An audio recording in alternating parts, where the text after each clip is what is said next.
వీడియోల కోసం మా అమరావతి గళం ఛానల్ ని సబ్స్క్రైబ్ చేసుకుని బెల్ ఐకాన్ నొక్కండి.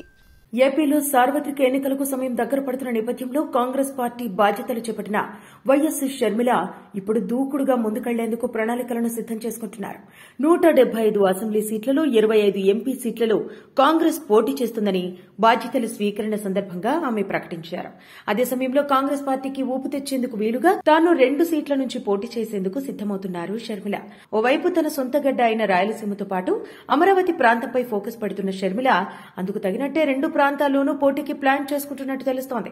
ఒకప్పుడు తన తండ్రి వైఎస్ఆర్, ప్రస్తుతం తన అన్న జగన్ పోటీ చేసి వరుసగా గెలుస్తున్న పులివెందుల సీటులో పోటీ కోసం ప్లాన్ చేస్తున్న షర్మిల తన సోదరి బాబాయ్ వివేకానందరెడ్డి కుమార్తె సునీత పార్టీలోకి వస్తే మాత్రం ఆ సీటును ఆమె కోసం వదిలిపెట్టే అవకాశం ఉంది.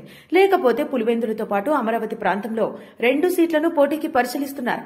ఇందులో విజయవాడ తూర్పు సీటుతో పాటు గుంటూరు పశ్చిమ సీటున్నాయి. ఈ 2 సీట్లను షర్మిల పోటీకి పరిశీలించడం వెనుక కీలక కారణాలున్నాయని విశ్లేషకులు అంటున్నారు.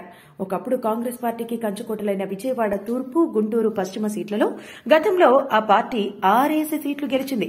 కానీ గత దశాబ్ద కాలంగా మారిన పరిస్థితుల్లో వీటిని ఇతర పార్టీలు గెలుచుకుంటున్నాయి. దీంతో ఓటు బ్యాంకులు కూడా తారుమారయ్యాయి. కానీ ఇప్పుడు తిరిగి షర్మిల అక్కడ పోటీ చేస్తే తిరిగి ఆ క్యాడర్ కాంగ్రెస్ లోకి రావడంతో పాటు గెలుపు సునాయాసం అవుతుందని ఆమె భావిస్తున్నట్టుగా వారు చెబుతున్నారు. మరోవైపు షర్మిల విజయవాడ తూర్పు లేదా గుంటూరు పశ్చిమ సీట్లలో ఒకదాన్ని ఎంచుకుంటే ఇక్కడ ఇప్పటికే వైసీపీ ఇన్ఛార్జీలుగా ప్రకటించిన దేవినేని అవినాష్, విడుదల రజనీలను మార్చేందుకు వైసీపీ సిద్దపడొచ్చన్న సంకేతాలు కూడా వస్తున్నాయి. షర్మిల పోటీపై క్లారిటీ వచ్చాక జగన్ ఈ సీట్లలో మార్పులు చేస్తారా చేయరా అన్న దానిపై స్పష్టత రావచ్చని వారంటున్నారు.